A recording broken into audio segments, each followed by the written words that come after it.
10 तक गिनूंगा।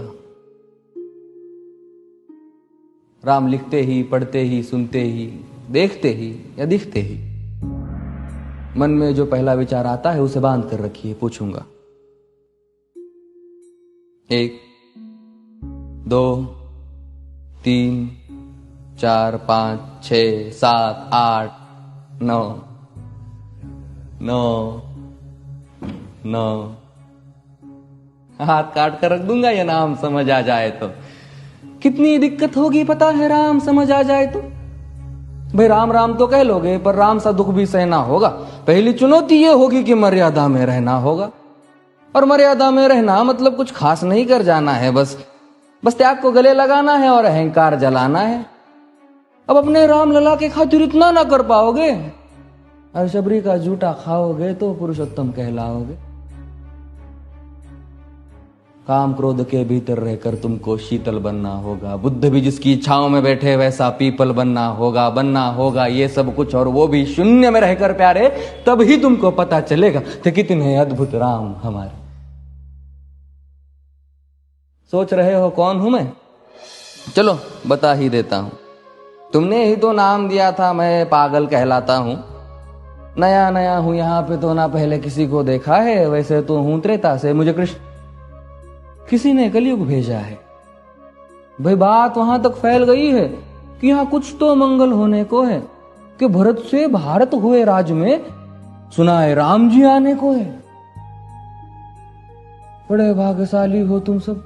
नहीं, वहां पे सब यही कहते हैं कि हम तो राम राज्य में रहते थे पर इन सब में राम रहते हैं। यानी तुम सब में राम का अंश छुपा है।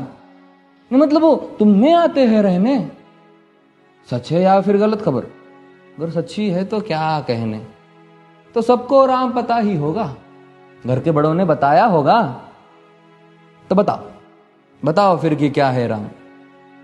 बताओ फिर कि क्या है राम। बताओ। अरे पता है तुमको क्या है राम? या बस हाथ धनुष तरकश में बांध, या वन में जिन्होंने किया गुजारा, या फिर कैसे रावण मारा लक्ष्मण जिनको कहते भैया, जिनकी पत्नी सीता मैया। फिर ये तो हो गई वही कहानी, एक था राजा एक थी रानी। क्या सच में तुमको राम पता है? या वो भी आकर हम बताए? बड़े दिनों से हूं यहां पर, सब कुछ देख रहा हूं कब से। प्रभु से मिलने आया था मैं, उन्हें छोड़कर मिला हूं सबसे। एक बात कहूं अगर बुरा ना मानो, नहीं तुम तुरंत ही क्रोधित हो जाते हो। पूरी बात तो सुनते भी नहीं, सीधे घर पर आ जाते हो। ये तुम लोगों के नाम जपो में पहले सा आराम नहीं। ये तुम लोगों के नाम जपो में पहले सा आराम नहीं। इस जबरदस्ती के जय श्री राम में सब कुछ है, बस राम नहीं। ये राजनीति का दाया बाया जितना मर्जी खेलो तुम। दाया बाया, अरे दाया बाया ये तुम्हारी वर्तमान प्रादेशिक भाषा में क्या कहते हो उसे? हाँ वो लेफ्ट एंड राइट। ये राजनीति का दाया बाया जितना मर्जी खेलो तुम चेतावनी को, लेकिन मेरी अपने जहन में डालो तुम। निजी स्वार्थ के खातिर अगर कोई राम नाम को गाता हो तो खबरदार अगर जुर्रत की और मेरे राम को बांटा तो। भारत भू का कवि हूं मैं, तभी निडर हो कहता हूं राम है मेरी हर रचना में। मैं बजरंग में रहता हूं, भारत की नींव है कविताएं और सत्य हमारी बातों में। तभी कलम हमारी तीखी और साहित्य हमारे हाथों में। तो सोच समझ कर राम कहो तुम।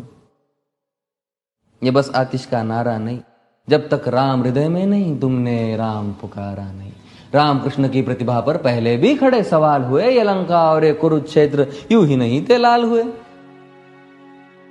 अरे प्रसन्न हंसना भी है और पल पल रोना भी है राम। सब कुछ पाना भी है और सब पाकर खोना भी है राम। ब्रह्मा जी के कुल से होकर जो जंगल में सोए हो, जो अपनी जीत का हर्ष छोड़ रावण की मौत पे रोए हो। शिव जी जिनकी सेवा खातिर मारुत रूप में आ जाए। शेष नाग खुद लक्ष्मण बनकर जिनके रक्षक हो जाए। और तुम लोभ क्रोध अहंकार छल कपट सीने से लगा कर सो जाओगे तो कैसे भक्त बनोगे उनके, कैसे राम समझ पाओगे? अघोर क्या है पता नहीं और शिव जी का वरदान चाहिए। ब्रह्मचर्य का इल्म नहीं, इन्हें भक्त स्वरूप हनुमान चाहिए। भगवा क्या है पता, लहराना सबको होता है पर भगवा क्या है वो जाने जो भगवा ओढ़ के सोता है।